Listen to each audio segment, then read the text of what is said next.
नमस्कार, मैं हूं नवजोत रंधावा। शाम के 4 बज चुके हैं। वक्त है हमारे खास कार्यक्रम ये हुई ना बात का। शादी का बंधन 7 जन्मों का बंधन माना जाता है, लेकिन कभी कभी दहेज की मांग रिश्तों की डोर को कमजोर कर देती है और कई बार बात बिगड़ने पर एक दूसरे को फंसाने के लिए दहेज के झूठे आरोप भी लगा दिए जाते हैं। मगर अब उत्तर प्रदेश में ऐसा नहीं होगा, क्योंकि वहां मैरिज सर्टिफिकेट बनवाने के दौरान दहेज से जुड़ा एक शपथ पत्र देना होगा। वर वधू दोनों पक्षों को दहेज से जुड़ी जानकारी शपथ पत्र में देनी होगी और जानकार मानते हैं कि इससे दहेज के चलन पर नकेल लगेगी, जबकि दहेज के झूठे मुकदमों में यह शपथ पत्र मजबूत सबूत के तौर पर काम करेगा। इतना ही नहीं, कुछ दिन पहले इलाहाबाद हाईकोर्ट ने दहेज और शादी में मिले गिफ्ट्स पर भी एक नसीहत दी थी। कोर्ट ने साफ किया था कि शादी में मिले गिफ्ट्स दहेज की श्रेणी में नहीं आ सकते हैं। इस विवाद से बचने के लिए अदालत ने वर वधू को शादी में मिले गिफ्ट्स की सूची बनाने का सुझाव दिया, ताकि भविष्य में किसी विवाद से बचा जा सके। अब सवाल यहां पर यह उठता है कि कोर्ट की सलाह और यूपी सरकार का शपथ पत्र वाला नियम क्या दहेज प्रथा पर लगाम लगा पाएगा? शपथ पत्र के डर से ही सही, क्या लोग दहेज वाली सोच बदलेंगे? और सबसे बड़ा और अहम सवाल तो यही है कि इससे झूठे दहेज के मुकदमों की संख्या में कितनी कमी आएगी। ये सब जानेंगे अपने तमाम खास मेहमानों से। हमारे साथ जुड़ेंगे कुछ ही देर में, लेकिन उससे पहले हम आपको ये रिपोर्ट दिखाते हैं।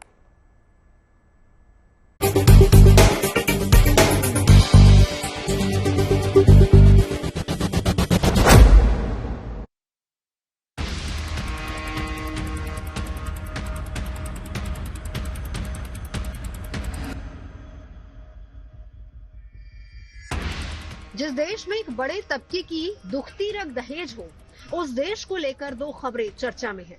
पहली खबर यूपी से है, जहां मैरिज सर्टिफिकेट को लेकर अहम बदलाव किए गए हैं। इस बदलाव के तहत अब मैरिज सर्टिफिकेट के लिए शादी में हुए लेन देन के ब्यौरे को अनिवार्य कर दिया गया है। दूसरी खबर इलाहाबाद हाईकोर्ट से है, जहां पर एक सुनवाई के दौरान कोर्ट ने अहम सलाह दी है। इस सलाह में ये कहा गया है कि शादी के समय दूल्हा दुल्हन को मिलने वाले गिफ्ट्स की लिस्ट बनाई जानी चाहिए, ताकि शादी के बाद दोनों पक्ष एक दूसरे पर दहेज के झूठे आरोप न लगा सके। इन दोनों खबरों में जो बात कॉमन है वो है दहेज। दरअसल दहेज हमारे समाज की एक कड़वी हकीकत है। दहेज लेना या देना कानूनन अपराध है, लेकिन फिर भी तोहफों के नाम पर दहेज मांगना या लेना अभी भी आम है। देश में आज भी दहेज के हजारों मामले सामने आ रहे हैं। दहेज के नाम पर उत्पीड़न के केस भी पुलिस तक पहुंच रहे हैं। और तो और दहेज के झूठे मामलों में फंसाने के मामलों में भी बढ़ोतरी हुई है। जाहिर है कि दहेज एक ऐसी बीमारी हो चुकी है जिसकी रोकथाम की कोशिशें तो हुई हैं, लेकिन इस मर्ज का मुकम्मल इलाज आज तक नहीं हो पाया। ऐसे में यूपी सरकार के फैसले को दहेज की रोकथाम के लिहाज से अहम माना जा रहा है। यूपी सरकार ने मैरिज सर्टिफिकेट को लेकर नियम बदले हैं। अब उत्तर प्रदेश सरकार ने मैरिज सर्टिफिकेट के आवेदन में दहेज को लेकर शपथ पत्र देने को अनिवार्य बना दिया है। इस देश में कहा यह गया है कि दूल्हा दुल्हन की ओर से शादी में लिए और दिए गए दहेज की पूरी जानकारी का एक शपथ पत्र आवेदन के साथ लगाया जाएगा। कहा जा रहा है कि इस फैसले की वजह से लोग शादी में लेन देन से हिचकेंगे और दहेज जैसी कुरीति खत्म होगी।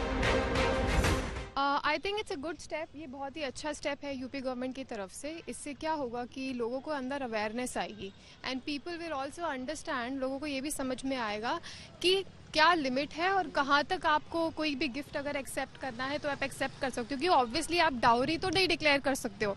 आप डाउरी डिक्लेयर करोगे दैट इज इलीगल। सरकार का फैसला वैसे सही है, क्योंकि जब हम शादियां करते हैं है ना, तो उसमें हम कितना क्या दहेज दे रहे हैं, सामने वाली जो पार्टी होती है इसकी डिमांड तो बहुत ही ज्यादा होती है ना। तो सामने जब ये सब चीजें, हमारा आधार कार्ड, ये सब चीजें जब उसमें ऐड हो रही है तो ये भी पता होना चाहिए, क्योंकि जो लड़के वाले होते हैं वो डिमांड तो इतनी आउट ऑफ है ना, डिमांड उनकी काफी होती है। सामने वाला कैपेबल है नहीं है, पर उसको तो इतना करना है क्योंकि उसको अपनी बेटी की लाइफ सेफ रखना है। ये फैसला तो बहुत गलत है ना, ऐसा तो नहीं होना चाहिए। अब कोई लड़का तो ऐसे होता है, मैं खुद ही पैसे दे रहा हूँ उस लड़की को, वो अपने घर पैसे दे रही है, वो खुद कर रहा है, ऐसे भी होता है। काफी बंदों ने किया है, मेरे फ्रेंड ने किया है, काफी बंदों ने ऐसे।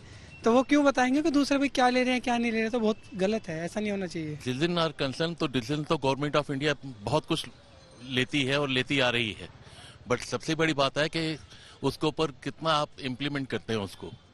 और वही इम्प्लीमेंटेशन अगर गवर्नमेंट अगर करवाती है तो उससे बढ़िया तो कुछ है ही नहीं। और ये प्रथा धीरे धीरे खत्म होगी, उससे गरीबों का भी भला होगा और एज सच एज अवेयरनेस जो है वो सब में पड़ेगी। मामला केवल दहेज लेने या देने का नहीं है, दहेज में झूठे आरोपों का भी है। हाल फिलहाल में दहेज उत्पीड़न कानून के दुरुपयोग के मामले भी तेजी से सामने आ रहे हैं। दहेज के झूठे आरोपों ने कई युवाओं की जिंदगी बर्बाद कर दी है। ऐसे में एक मामले में इलाहाबाद हाई कोर्ट ने शादी में दोनों पक्षों को लेन देन में दिए गए गिफ्ट्स की लिस्ट बनाने की सलाह तक दे डाली, ताकि बाद में कोई भी एक दूसरे पर झूठे आरोप न लगा सके। कोर्ट ने यह भी कहा है कि अच्छी स्थिति ये होगी कि मौके पर मिली सभी चीजों की एक लिस्ट बनाई जाए, इस पर वर वधू और दोनों पक्षों के हस्ताक्षर करवाए जाएं। फिलहाल तो मैरिज सर्टिफिकेट के लिए जिस तरह यूपी सरकार ने लेन देन के हलफनामे को जरूरी बनाया है, उसी की चर्चा हो रही है। पूछा ही जा रहा है कि सरकार के इस आदेश का क्या वाकई ईमानदारी से पालन हो पाएगा और क्या वाकई लोग शादी में लेन देन की सही जानकारी सरकार को दे पाएंगे। जाहिर है कि पूरा मामला उतना आसान नहीं है जितना नजर आ रहा है, क्योंकि कई लोग शादी में लेन देन दहेज नहीं बल्कि तोहफों के नाम पर करते हैं। ऐसे में सवाल ये है कि क्या यूपी सरकार के इस कदम से दहेज की बीमारी पर लगाम लग पाएगी या फिर ये नियम भी बाकी नियमों की तरह किताबी ही रह जाएगा। Bureau report, good news today. तमाम खास मेहमान हमारे साथ जुड़ चुके हैं, परिचय करा देती हूँ। मोनिका गरहिल जी, मेटाबॉलिक एक्सपर्ट हमारे साथ जुड़ चुकी है। अनिल मूर्ति, को फाउंडर है सेव इंडिया फैमिली फाउंडेशन के, हमारे साथ। प्रियंका राणा है, सोशल एक्टिविस्ट, और साथ ही साथ रेखा जी हमारे साथ कुछ ही देर में एडवोकेट सुप्रीम कोर्ट हमारे साथ जुड़ेंगी। सबसे पहले कार्यक्रम की शुरुआत करते हैं। पहला सवाल तो यही बनता है, क्योंकि आजकल दहेज के नाम पर, मोनिका जी आपसे पहला सवाल, दहेज के नाम पर कहा जाता है कि हम गिफ्ट्स एक्सचेंज कर रहे हैं, लेकिन बहुत अच्छी बात यह है कि जो हाल फिलहाल में इलाहाबाद हाईकोर्ट का आदेश आया था उसमें यह भी कहा गया था कि दहेज या गिफ्ट एक्सचेंज पूरी लिस्ट होनी चाहिए। पहली बात तो यह कि दोनों चीजों में फर्क बता दीजिए, क्योंकि हाल ये हो गया है कि आजकल इसका भी वैसे इसको देखा जा सकता है कि शादी हो रही है, टर्म्स एंड कंडीशंस अप्लाई, हम कोई पॉलिसी लेने जाते हैं, बहुत सारे हिडन टर्म्स एंड कंडीशंस होते हैं जो ओपन नहीं किए जाते, जो बिना बोले दोनों फैमिलीज एक्सचेंज कर लेती हैं।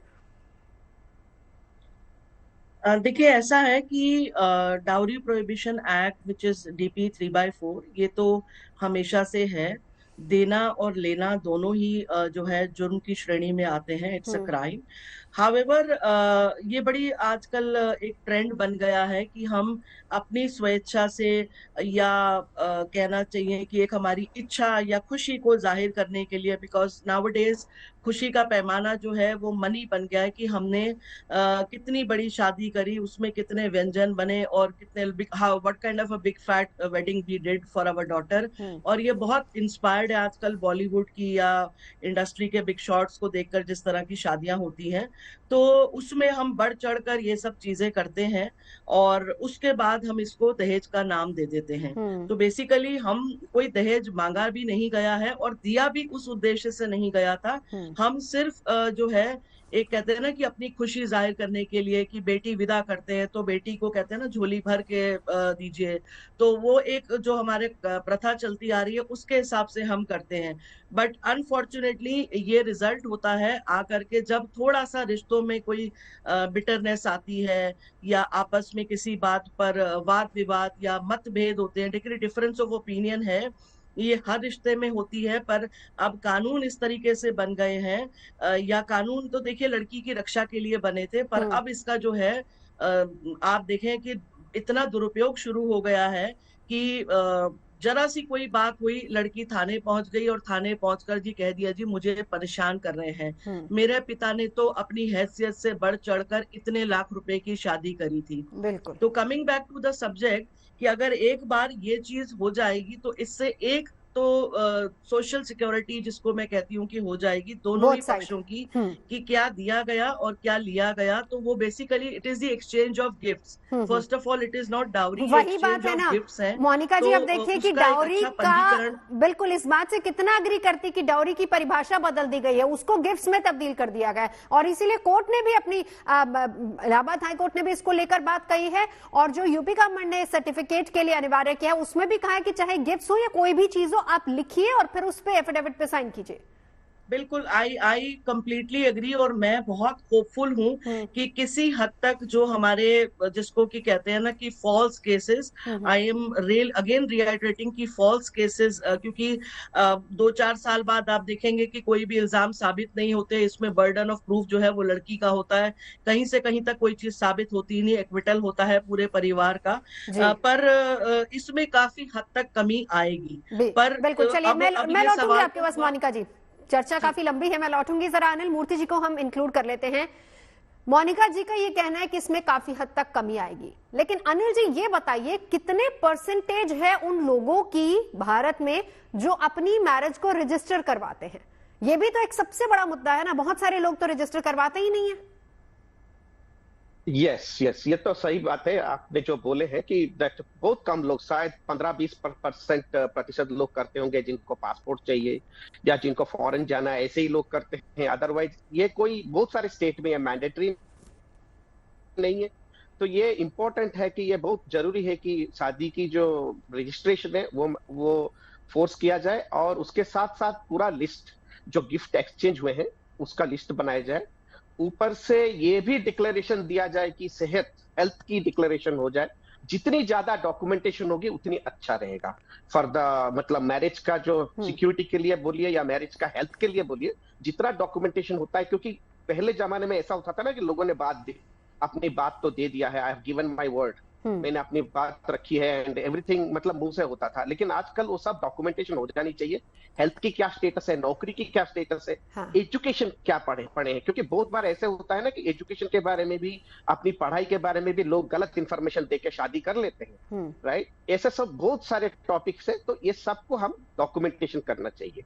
एंड उसका मैरिज रजिस्ट्रेशन के टाइम पे वो पेश होना चाहिए।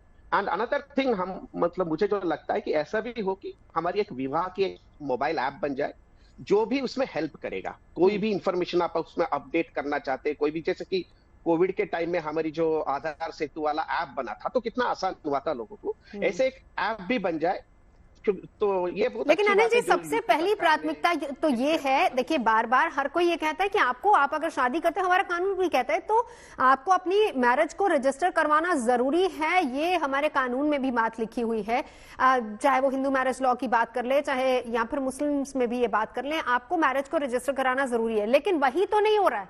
जब मैरिज रजिस्टर ही नहीं होगी, और अगर आप देखें मैक्सिमम जो केसेस आते हैं वो कहां पर आते हैं, मैक्सिमम केसेस वहीं पर आते हैं, दूर दराज गांव देहात के इलाकों से इस तरह के केसेस आते हैं जहां पर आपने अपनी बेटी को क्या दिया, लड़के वालों ने क्या लिया, भले ही वो दहेज का नाम आप दे दीजिए, आजकल दहेज नहीं तो चलिए हम गिफ्ट्स का उसको नाम दे देते हैं, ये भी हो जाता है। लेकिन मैरिज रजिस्टर ही नहीं हुई। जब रजिस्टर नहीं होगी तो फिर जाहिर सी बात है कि केसेस तो वहीं पे पेंडिंग रहेंगे।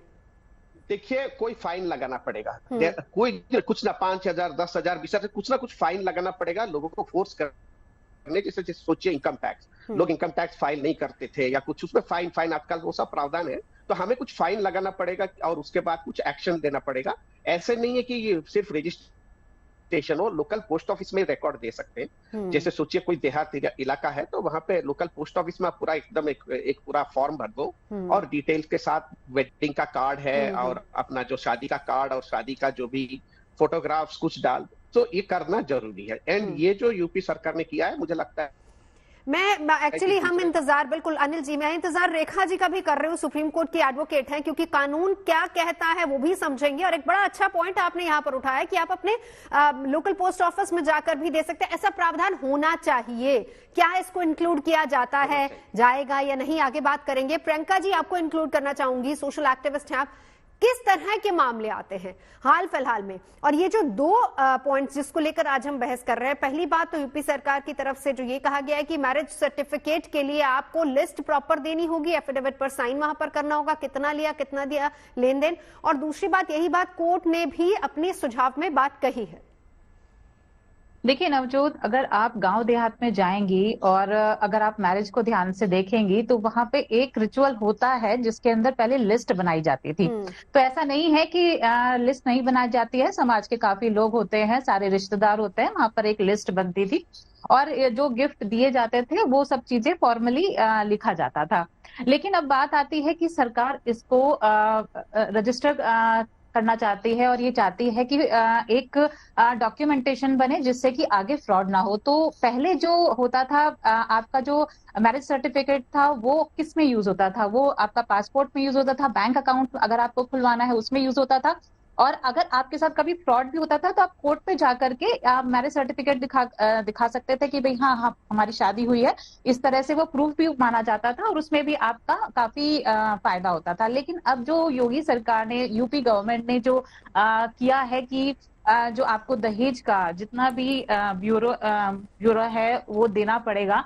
तो मुझे आप एक बात बताइए, ये सिर्फ अगर आप देखेंगे तो अगर सिर्फ कागज के ऊपर वाहवाही लूटनी है उसके लिए तो ठीक है, लेकिन अगर आप प्रैक्टिकली देखेंगे, अगर ग्राउंड लेवल पे देखेंगे, तो मुझे बताइए कौन लड़के वाला चाहेगा कि जो वो दहेज मांग रहे हैं, जो लालची लोग हैं, वो कौन अलाउ करेगा कि जो हमने दहेज लिया है वो डॉक्यूमेंटेशन पर आ जाए, जो हम रिटर्न में लिख करके प्रूफ दे दें गवर्नमेंट को। और लड़की वाला तो ऑलरेडी पहले से ही दबा हुआ है ना, लड़की वाला तो नहीं, लेकिन आजकल तो चीजें बहुत बदल गई हैं। अब मैं यहीं पर आपको काउंटर करूंगी। आपने कहा कि कौन लड़के वाला चाहेगा। भाई अगर लड़के वाला नहीं चाहता है तो लड़की वालों पे भी तो कोई कंपल्शन नहीं है ना कि आपको उसी घर में शादी करनी है। अगर वो इतना दहेज मांग रहे हैं, आजकल लड़के लड़की सब समान है, पढ़ी लिखी है लड़कियां, आप मना कर सकते हैं। रादर आजकल तो, अगर मैं गलत नहीं हूं प्रियंका जी, बहुत सारे केसेस ऐसे भी आए, एक मिनट बात पूरी करने दीजिए, बहुत सारे केसेस ऐसे भी आए जहां पर दहेज मांगा गया और लड़की ने मंडप में जाने से पहले इनकार कर दिया और पुलिस वहां पर आई, अरेस्ट करके लेके गई। जो अगर इतनी अवेयरनेस होती तो दहेज प्रथा चलती ही क्यों? इतने लंबे समय से दहेज के लिए हम लोग अवेयरनेस कैंपेन करते हैं, इतनी जागरूकता हम लोग फैलाते हैं, सरकार कर रही है, उसके ऊपर लॉ बन चुके हैं, इतनी सजा के प्रावधान भी हैं, लेकिन फिर भी दहेज चला आ रहा है ना। तो ऐसे लोग भी हैं जो दबाव में आकर के, जो प्रेशर में आकर के आज भी दहेज देते हैं। लड़कियां आज भी जलाई जाती हैं, आज भी उनको प्रताड़ित किया जाता है। तो ये फैक्ट है, इसको आप नकार नहीं सकते हैं। और सिर्फ आप ये कह करके कि हमने सिर्फ डॉक्यूमेंटेशन के अंदर आप लिस्ट बना दीजिए, तो सॉरी टू से कि ये प्रैक्टिकली नहीं होगा। जो लोग इतने चालाक हैं, जो दहेज बहुत ही मतलब चालाकी से ले लेते हैं और प्रेशराइज करके लेते हैं, वो आसानी से, वो कभी भी नहीं, अच्छा आपकी शादी अच्छी चल रही है, आपके माँ बाप म्यूचुअली अंडरस्टैंडिंग में आपने दहेज भी दे दिया, उस टाइम पे तो आप एग्री कर जाएंगे, चलो सर्टिफिकेट बना लेते हैं, हम लोग नहीं देंगे, लिखते नहीं है, हम लोग ऐसे ही उसको मैरिज सर्टिफिकेट बनवा लेते हैं। लेकिन उसके बाद फिर क्या होगा? उसके बाद अगर बाद में कुछ प्रॉब्लम आती है या कुछ है तो फिर तो लड़की के अगेंस्ट में वो यूज हो जाएगा। एक चीज यहाँ पर, एक रिएक्शन में मोनिका जी का ले लूं। आपने जो सारी बातें कही इससे मैं काफी हद तक एग्री हूं, लेकिन एक रिएक्शन मोनिका जी का। देखिए दो चीजें हैं मोनिका जी। पहली बात तो अब हम दहेज का लेन देन नहीं हो रहा, उसको कह दें कि वो गिफ्ट्स में तब्दील हो गई बात, लेकिन उसी के साथ साथ हस्बैंड वर्किंग है, वाइफ वर्किंग है, सबसे ज्यादा क्लैशेस फिर यहां पर आते हैं। सैलरी आ रही है नहीं आ रही, वो कितना कंट्रीब्यूट कर रहा है, वो कितना कंट्रीब्यूट नहीं कर रहा है। ये बहुत बहुत डेप्थ वाले ऐसे मुद्दे हैं जो एंड अप होते हैं इसी बात पे कि दोनों लोग अलग हो जाते हैं। मैम आपका ऑडियो म्यूट है। सॉरी जी। जैसे कि अभी कहा कि जैसे कि चालाक लड़के वाले हैं, वो क्यों इसको रिपोर्ट होने देंगे और क्यों ये होने देंगे? ठीक है, वो तो चालाकी से ले लेंगे। पर अब जैसे आपने कहा नवजोत, मैं आपकी बात से बिल्कुल अग्री करती हूँ और ऐसा ही होना चाहिए। फिर लड़की वालों को क्या मजबूरी है कि आप ऐसे घर में शादी कर रहे हैं? देखिए जब ये क्राइम है तो दिस इज दी अपॉर्चुनिटी। देखिए जब ये रूल बना, ये एक अपराध की श्रेणी में आया, तो this is the right time, right opportunity कि हम इस क्राइम को अपने जो भी ऑफिसर है उसको रिपोर्ट करें हम। तो ये वो जगह है ना, तो हम क्यों अग्री करते हैं? अगर यदि कोई ऐसा चालाक लड़के वाले हैं जो कि कहते हैं सिर्फ हम एफिडेविट बनाएंगे, इस पर हम लिखेंगे कुछ नहीं, पर आपने दिया सब कुछ है या व्हाट्सोएवर आप दे रहे हैं, तो हम क्यों अग्री कर रहे हैं? इसका मतलब कहीं ना कहीं कुछ तो लड़की वालों की भी गरज है, या वो है जिसके लिए इतने ललायत होकर वो उस परिवार में शादी क्यों कर रहे हैं। मैं तो खुद कहूंगी कि आप ऐसे परिवार में जो कुछ मांग रहा है वहां अपनी लड़की की शादी कर क्यों रहे हैं? तो अगर कोई पक्ष मांग रहा है तो उसको बढ़ावा भी तो हम ही लोग दे रहे हैं कि नहीं दे रहे बढ़ावा? बिल्कुल। अब दूसरी बात, लड़का लड़की वर्किंग है, सब कुछ है, सब म्यूचुअल अंडरस्टैंडिंग से हो रहा है, पर लड़की कहती है जी मेरी सैलरी तो मेरी है, मैं तो कुछ नहीं करूंगी। अब क्योंकि जी तुमने मुझसे शादी करी है तो मुझे पालना तो तुम्हारी जिम्मेदारी है। जी बिल्कुल है, हम बिल्कुल ये नहीं कह रहे हैं कि नहीं, हस्बैंड की जिम्मेदारी है, बट उसके अलावा जो आपकी एक एज अ वुमेन जो और रोल्स एंड रिस्पॉन्सिबिलिटीज हैं, फिर आप उसको भी तो नजरअंदाज या निग्लेक्ट नहीं कर सकते हैं या नहीं करना चाहिए। So there you want all equality. फिर ऐसे टाइम पे आपकी इक्वालिटी तो फिर हर चीज पर होनी चाहिए, फिर बराबर खर्चा, बराबर कंट्रीब्यूशन। अगर हम वेस्ट को कॉपी कर रहे हैं, देन लेट अस पे आवर बिल्स। हम क्यों एक्सपेक्ट करते हैं कि मेरा सब कुछ ये करेगा या व्हाट? क्लैरिटी हर चीज पे चाहिए। चर्चा आज हम कर रहे हैं, यूपी सरकार ने जो कहा है कि मैरिज सर्टिफिकेट के लिए दोनों पक्ष, चाहे वो वर हो या वधू, दोनों पक्ष को इस बात की जानकारी देनी होगी कि एक दूसरे के साथ गिफ्ट्स या फिर दहेज क्या कुछ एक्सचेंज हुआ, उसकी लिस्ट होनी चाहिए, उसका एक एफिडेविट होना चाहिए। और कुछ समय पहले इलाहाबाद हाईकोर्ट की तरफ से भी ये सजेशन आया था कि दहेज उत्पीड़न के मामलों को रोकने के लिए इस तरह के एफिडेविट्स की बहुत सख्त जरूरत है। रेखा जी हमारे साथ हैं। रेखा जी देखिए, अब इसमें कोई दो राय नहीं है कि भले ही हमारे समाज में दहेज को एक अपराध माना जाता हो, लेकिन आजकल उसकी डेफिनेशन चेंज हो गई है। हम इसी पर चर्चा कर रहे थे। अब उसमें क्या है कि गिफ्ट एक्सचेंज की बात हो गई है, तो वही बात हो गई कि पॉलिसी लेते वक्त टर्म्स एंड कंडीशन जरूर पढ़ लें, शादी करते वक्त कम से कम ये पढ़ लें कि आप दहेज तो नहीं दे रहे हैं, लेकिन हाँ आप कुछ गिफ्ट एक्सचेंज कर रहे हैं। और कोर्ट ने इसी को पॉइंट आउट किया है कि जो भी गिफ्ट एक्सचेंज हो रहे हैं वो बहुत जरूरी है कि उसका पूरा ब्यौरा दिया जाए और वो आपके पास हो, ताकि बाद में जाके कोई परेशानी ना हो। जी बिल्कुल। ये जो इलाहाबाद हाईकोर्ट का फैसला है, मैं इसका स्वागत करती हूँ। और मुझे लगता है कि हमारे देश के अंदर एक जो दहेज को लेकर जो एक बहुत बड़ा एक अभिशाप है, और बहुत सारे जो कोर्ट्स के अंदर केसेस आने लग गए हैं दहेज को लेके, लोगों को जागरूकता बढ़ गई है, खासकर लड़की वालों की जागरूकता बढ़ गई है। वो किसी भी दबाव के अंदर अब नहीं आना चाहते हैं। धारा 498A इंडियन पीनल कोड बन गई है, जहां पर दहेज मांगने वालों को सजा मिल सकती है। तो इसके अंदर ऐसी स्थिति के अंदर कई बार जो है झूठे मुकदमों के अंदर भी लोगों को फंसाया जाता है। तो मेरे को ऐसा लगता है कि मेरे सोच के अंदर ये जो डायरेक्शन है इलाहाबाद हाईकोर्ट की, इसको हमें बहुत खुशी से लड़के वालों को भी लड़की वालों को दोनों का इसका एक्सेप्ट करना चाहिए। इस दहेज लेना और देना दोनों ही कानूनी तौर पर। रेखा जी जल्दी से मैं 3-4 सवाल आपसे कर लूं, क्योंकि ब्रेक पर जाने से पहले हमारे दूसरे पैनलिस्ट ने कुछ सुझाव भी दिए थे और सवाल भी थे। अब उस पे जाने से आगे बढ़े उससे पहले एक सवाल ये भी है, पैनलिस्ट के साथ जो चर्चा हुई थी उन्होंने ये भी कहा था कि क्या लड़के वाले अग्री होंगे, अगर वो चाह रहे हैं कि लड़की वाले कुछ हमें दे, भले वो गिफ्ट्स के तौर पर या किसी भी तरह से, क्या वो अग्री होंगे, क्या वो लिख के देंगे? ये प्रियंका जी का सवाल था। देखिए ये बहुत मुश्किल होगा लड़के वालों को लिख के देना। तो अगर उनको कोई तरह के गिफ्ट चाहिए, चाहे वो डाउरी का नाम नहीं देके उसको गिफ्ट कहते हैं, तो या तो साफ तरीके से मना कर दें, और अगर वो उसको लेते हैं तो उनको उसके अंदर लिखने के अंदर कोई भी तरह की हिचकिचाहट नहीं होनी चाहिए।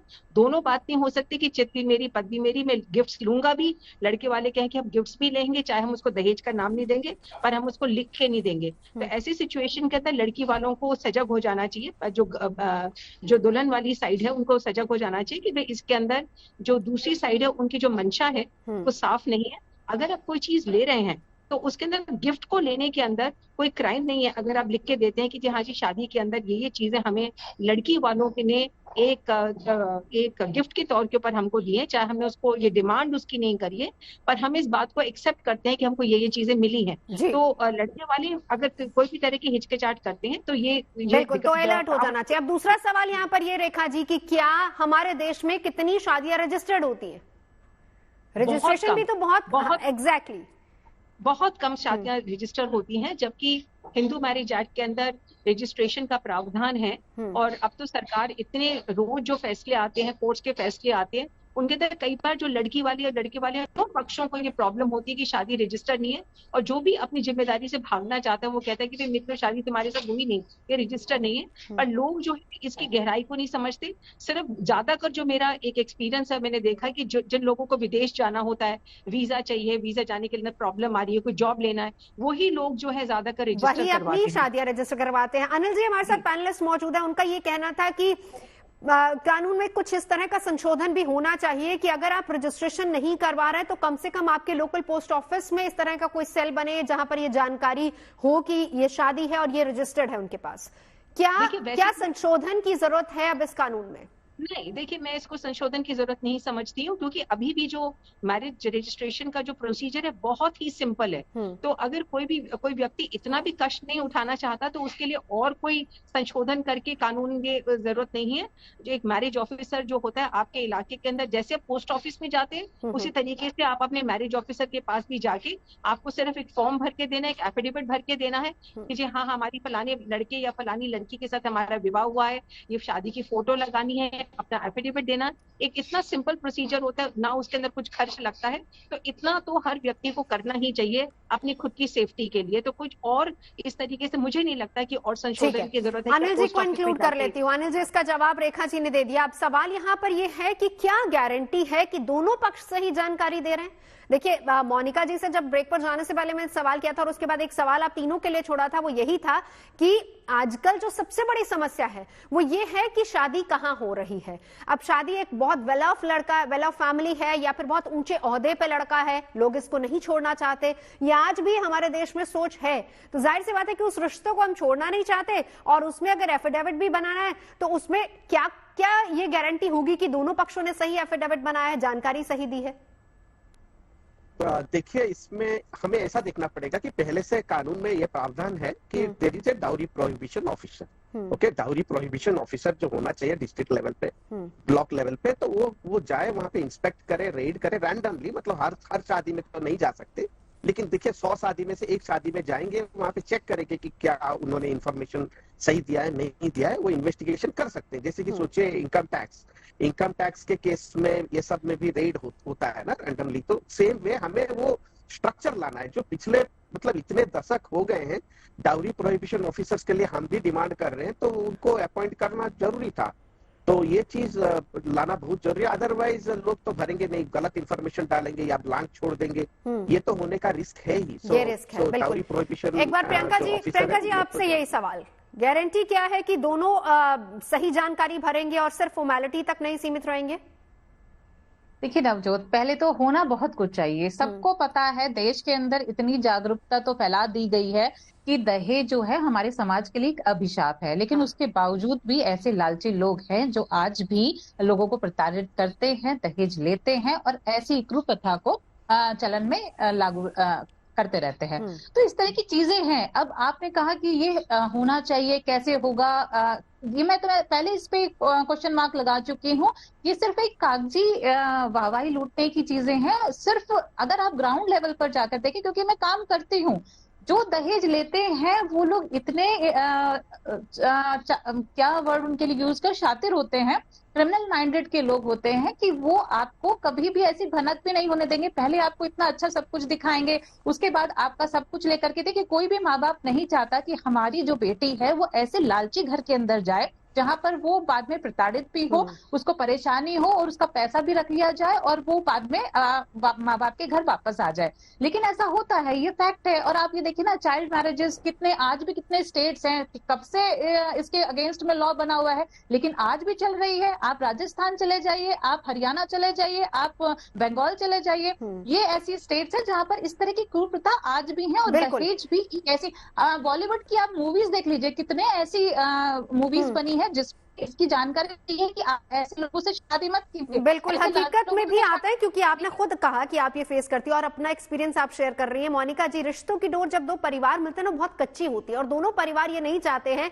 कि इसमें कोई भी इफ्सिन बच जाए और दोनों एक दूसरे की हाँ में हाँ मिलाते रहते हैं, इसीलिए कि ये रिश्ता जो है वो और ज्यादा मजबूत हो। और यही एक बड़ी वजह है कि पहली बात तो एफिडेविट को लेकर कोई तैयार होगा नहीं होगा, और दूसरी बात एक छोटी छोटी चीजों के लिए जाहिर सी बात है कि दोनों परिवार ये कहेंगे कि क्या जरूरत है इस पर लिख के देने की। जरूरत तो बहुत है, क्योंकि जिस तरह से आज एक के बाद एक 498 के केसेस आ रहे हैं, जैसा मैंने अभी थोड़ी देर पहले भी कहा था, और उसमें कहीं से कहीं तक ये प्रूव नहीं होते हैं कि ऐसा कुछ हुआ था।